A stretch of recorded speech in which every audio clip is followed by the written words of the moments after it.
안녕하세요. 반갑습니다. 맞춤형 화장품으로 행복한 하루 맞춤 화복입니다. 이번 시간은요, 기능성 화장품 보고와 관련된 소식 전해드릴까 하는데요. 지난 10월 14일자로 화장품 심사과에서는 온라인 설명회를 하였는데요. 기능성 화장품 보고 시스템 개선과 관련된 내용이었습니다. 어떤 내용으로 설명회를 했는지 잠시 살펴보도록 하겠습니다. 지난 2000년부터 화장품법이 시행됐죠. 화장법이 시행되기 전에 화장품은 약사법의 관리를 받았고, 약사법의 관리를 받은 화장품은요, 품목 허가를 통해서 유통 판매되기 전에 사전에 식약처에 허가를 받는 그러한 형태로 운영이 됐었는데요.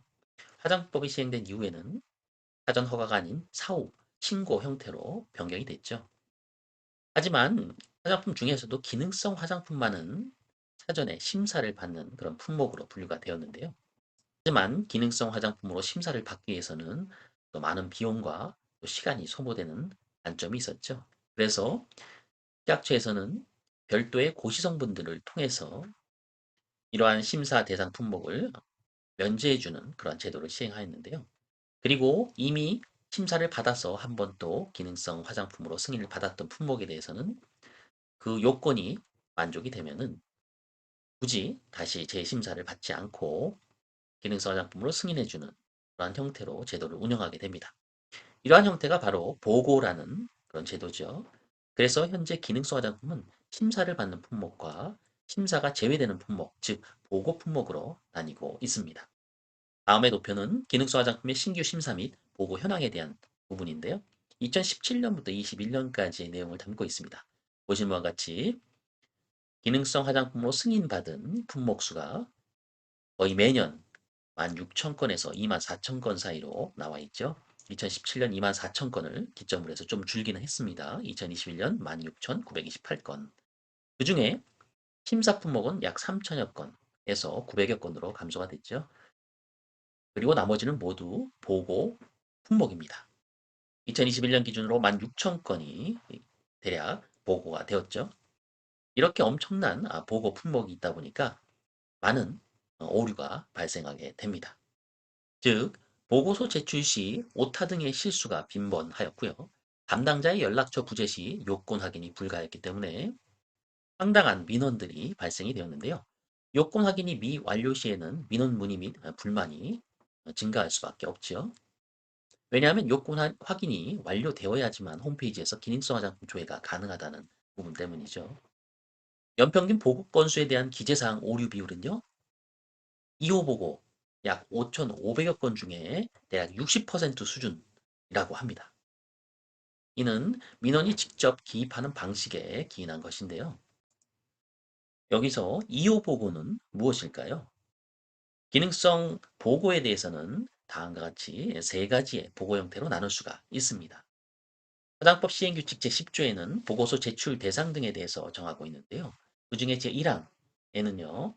기능성 화장품의 심사를 받지 아니하고 식품의약품 안전평가원장에게 보고서를 제출하여야 하는 대상은 다음과 같이 세 가지가 있죠.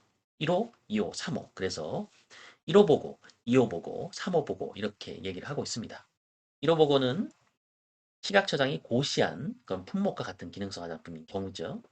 그래서 기능성 화장품 심사에 관한 규정과 기능성 화장품 기준 및 시험 방법에 식약처 고시에 나와 있는 부분들을 참조해서 여기에 나와 있는 고시 성분과 함량 그리고 기준 및 시험 방법을 동일하게 적용할 경우에 쉽게 또 보고를 통해서 기능성 화장품을 승인받을 수가 있는데요. 그걸 제1호 보고라고 하죠. 그리고 제2호 보고는 이미 심사를 한번 받은 그런 품목에 대한 내용이고요. 3호 보고는요. 이미 기심사받은 기능성 화장품과 고시한 기능성 화장품을 비교해서 2중 또는 3중 등의 복합 기능성 형태로 보고하는 부분을 말한 것입니다. 자세한 내용은 생략하겠습니다. 현재 많은 화장품 책임 판매업자들이 기능성 화장품 보고를 통해서 기능성 화장품 승인을 받고 있는데요. 이렇게 변경된 자동화 시스템 형태의 내용들을 알 필요가 있겠죠. 자, 기능성 화장품 자동화 개선 시스템에 대한 민원 설명의 자료를 보기 위해서는요. 다음과 같이 식약처 홈페이지에 기능성 화장품을 검색하게 되면요. 바로 2022년 기능서 화장품 보고 시스템 설명의 자료 및 시스템 사용 매뉴얼을 확인할 수가 있죠. 그래서 여기에 있는 내용들을 다운받아서 활용할 수가 있습니다. 다운받은 내용을 살펴보면 1호 보고에 대한 자동화 완료 내용들, 2호, 3호 보고의 자동화 이후에 개선된 내용들 확인할 수가 있습니다. 결론적으로 기능성 화장품 보고 시스템 개선을 통해서 다음과 같은 네 가지의 사항이 개선되었음을 확인할 수가 있는데요. 첫 번째, 오기재로 인한 취하 후 재보고가 필요가 없다는 점. 두 번째, 기승인 품목의 정보를 직접 작성할 필요가 없다는 점. 세 번째, 제조업자의 개발 품목 관리가 용이해졌다는 점. 마지막으로 요건 확인 기간 단축이 되었다는 점. 이렇게 네 가지에 대한 부분입니다. 자, 오늘은 기능성 화장품 보고 시스템 개선에 대한 내용을 말씀을 드렸는데요. 도움이 되셨기를 바라고요. 지금까지 청취해 주셔서 감사합니다.